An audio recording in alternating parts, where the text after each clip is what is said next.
Dans cette vidéo, je vais comparer un petit peu mon niveau en analyse technique avec celui d'autres traders ainsi que leurs méthodes. On va utiliser pour ça la partie idée de trade disponible sur la plateforme TradingView, dans laquelle tous les traders qui ont un compte sur TradingView peuvent partager des setups, des trades, des analyses pour que ensuite tout le monde puisse voir le avant-après. Normalement, vous connaissez ce format, je l'ai déjà fait plusieurs fois sur la chaîne, mais voilà, je prends toujours assez de plaisir à vous faire ce genre de vidéos. Dites-moi d'ailleurs en commentaire si ça vous plaît également. Attention, je vais faire mon maximum pour être le plus professionnel possible. Le but n'est pas de se moquer de ceux qui pensent trader comme les banques. Attention, un trader qui a eu une mauvaise analyse n'est pas un mauvais trader. Un trader qui a pris un stop loss n'est pas un mauvais trader forcément. Donc voilà, même si j'ai un peu de mal, je vais vous l'avouer, avec le smart money concept, je vais essayer de rester assez sympa. Allez, trêve de blabla, on passe à la vidéo immédiatement. J'ai connu la richesse, mais j'ai connu aussi la pauvreté. Et j'ai choisi la richesse à chaque putain de fois.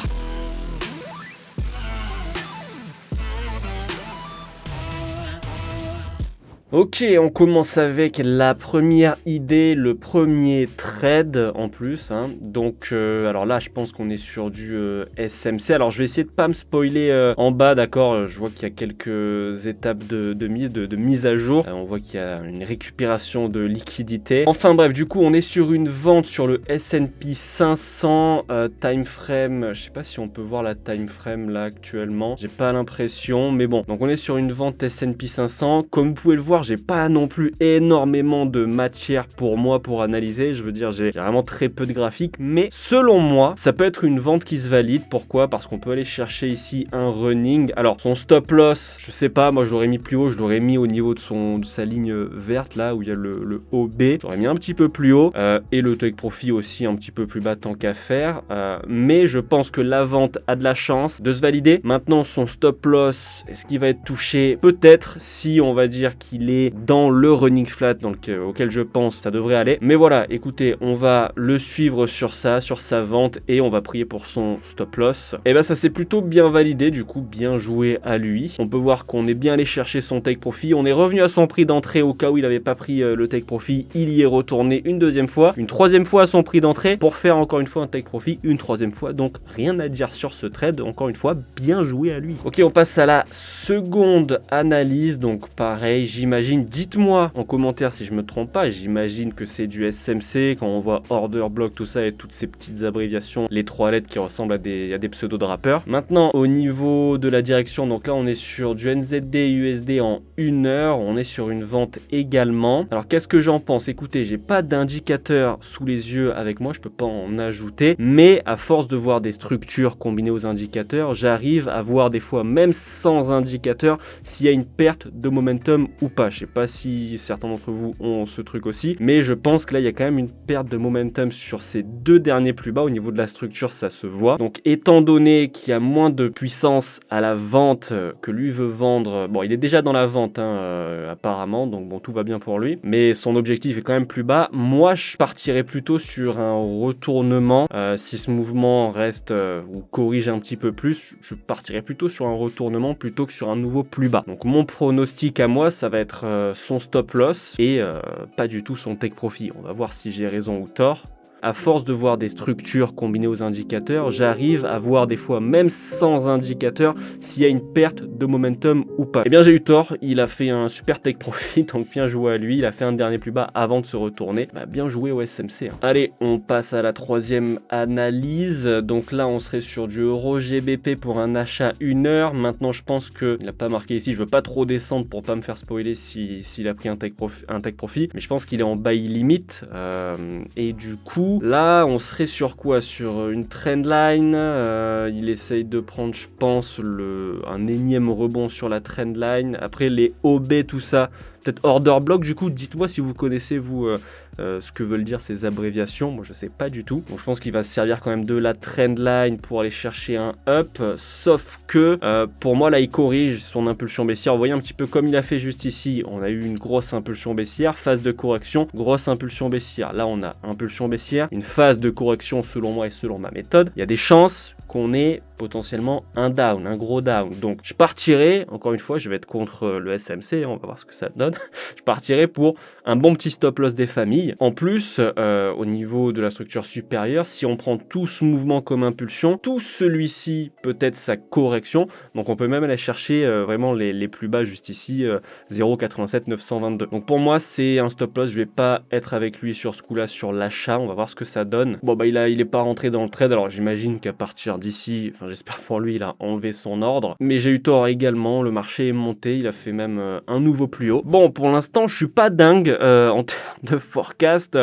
Soit ils sont meilleurs que moi, soit on a tous tort. Donc bon, pour l'instant, je peux pas dire que j'ai l'avantage. On va voir. Il me reste encore quelques analyses à vous montrer. On va espérer que ça s'améliore. Allez, la prochaine analyse, du coup, c'est une vente sur le pétrole en 30 minutes. Et, eh bien, selon moi, c'est quand même un bon setup. Alors, il rentre peut-être un peu tard, en vrai de vrai. Maintenant, il vaut mieux rentrer plus tard que trop tôt en trading. Mais déjà, vous pouvez voir que, alors lui, il voit peut-être, nanana, ce short, le Brent, ok, bon, il a pas trop développé, mais je pense que pour lui, c'est soit un canal, soit peut-être un biseau. Mais pour ma méthode, ça revient à une correction. Donc, de ce point de vue-là, je suis d'accord. On est sur une correction. On va aller chercher une continuation baissière. Donc là, pas de souci. Au niveau de son stop loss, on est plutôt bien placé. Ça pourrait être mieux parce que je sais pas pourquoi il se met pas, pourquoi les mecs ne prennent pas les mèches en compte. C'est-à-dire que voilà, il y a une mèche juste ici.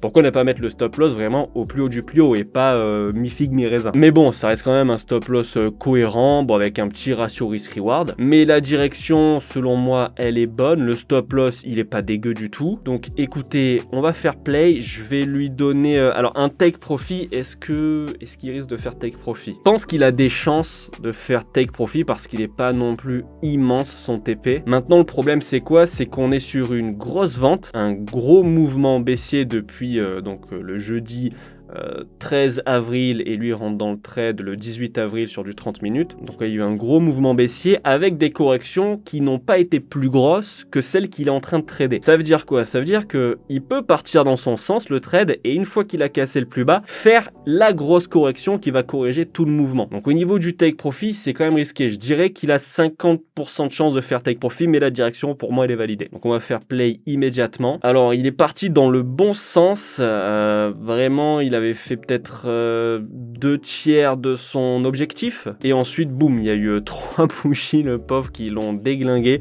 Alors j'espère qu'il a mis un break-even parce que ça aurait été un petit peu bête de redonner tout son gain plus tout son stop loss au marché. Maintenant c'est le jeu, la direction était bonne comme je vous l'ai dit, le take profit, franchement il y avait 50% de chance, il y était quand même presque, mais bon, bien joué quand même, c'était pas un trade horrible. Allez, on passe sur un achat GBP Odd en 4 heures. Donc ici on est sur une petite tendance haussière, donc déjà ça c'est sympa. Il y a quelques trendlines juste ici, donc il s'en sert peut-être de support. Maintenant le souci c'est que pour moi déjà on vient de casser alors cette trendline en bleu, je vois pas d'où elle part, donc en vrai je peux même pas vous dire si c'est une trendline correcte, parce que oui, croyez-moi, il y a beaucoup de traders qui tracent des lignes de tendance mais qui ne sont pas bonnes, qui n'ont aucun sens. Donc bon, je vais quand même lui faire confiance, on va dire que ok, il est quand même parti peut-être d'un bon point. Du coup on a cette trendline là qui est cassée et en plus on a une correction en dessous. Donc en fait pour ma méthode, selon ma méthode à moi, c'est carrément un setup de vente. Donc c'est pour ça que sur cette analyse, je vais jouer contre lui et je vais miser sur son stop loss tout simplement. On va voir ce que ça donne immédiatement. Je vais appuyer sur play et il aura pris un stop loss. C'est bête parce que bon, en vrai, ok,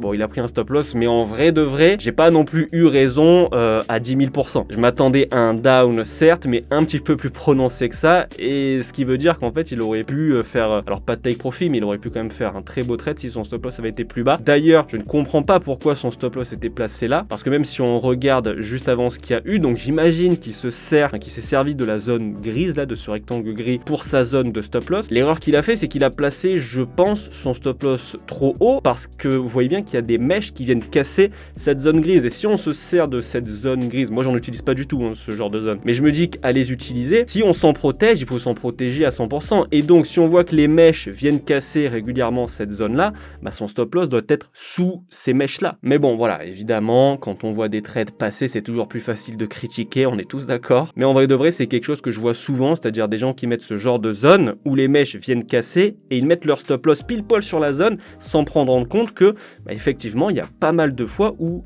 certaines mèches viennent en dessous de ces zones ou au-dessus pour des ventes. Allez, dernière analyse, on est sur USDJPY pour une vente. D'ailleurs, ça c'est un trader qu'on a vu quelques fois déjà dans la vidéo, ou une ou deux fois, je sais plus. SMC, on part sur une vente. Le problème c'est qu'avec ce genre de méthode, de stratégie, je peux pas trop en dire beaucoup, parce que c'est quand même récent, hein. C'est devenu à la mode il y a quelques années déjà le SMC. Et moi quand j'ai commencé avant de faire du wave, c'était plutôt des trucs classiques, chartisme, support, résistance, cassure de trendline, etc., les bougies. Donc sur ce genre d'analyse, je peux avoir un avis par rapport à mes anciennes connaissances, alors que le SMC, je suis zéro. Donc je peux vous faire que mon analyse à moi. Mon analyse à moi, ce serait un achat. Donc je vais partir sur son stop loss pour la dernière, j'espère que ça va le faire. Ça me ferait chier de perdre la dernière sur du SMC, mais on est plutôt sur une correction sympa après une impulsion haussière, donc je partirai pour un up potentiellement jusqu'au dernier plus haut juste ici, jusqu'au 132.782. Est-ce que le SMC va triompher sur cette dernière analyse? On le voit ensemble juste maintenant. Eh bien, pas du tout.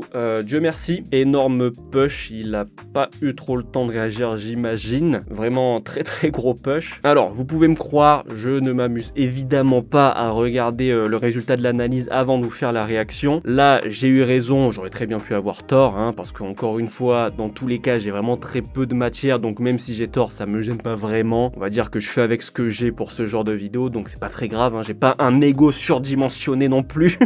Mais voilà, on a eu raison pour la dernière analyse. Dites-moi, comme d'habitude, si vous aimez toujours ce format et si vous voulez que j'en refasse dans le futur. Écoutez, j'espère que cette vidéo vous aura plu. Si c'est le cas, n'oubliez pas le petit like et le commentaire, ça me ferait super plaisir et ça aiderait beaucoup la chaîne YouTube à se développer. C'est tout pour moi, on se dit à dimanche pour une nouvelle vidéo d'analyse courte vie mais légendaire comme d'habitude. Ciao.